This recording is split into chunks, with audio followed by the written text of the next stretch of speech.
today is all about our heels. We are again practicing how to do our heel digs and our heel drops, and trying each of these going to the front, side, and to the back.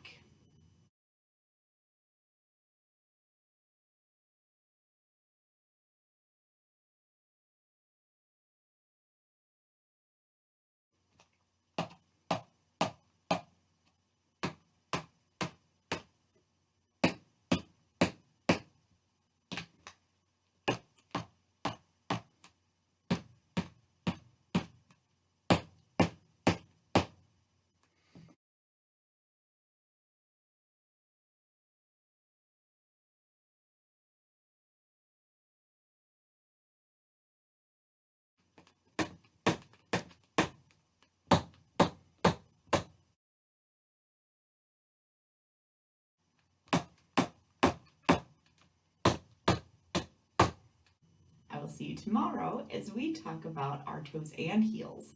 See you then.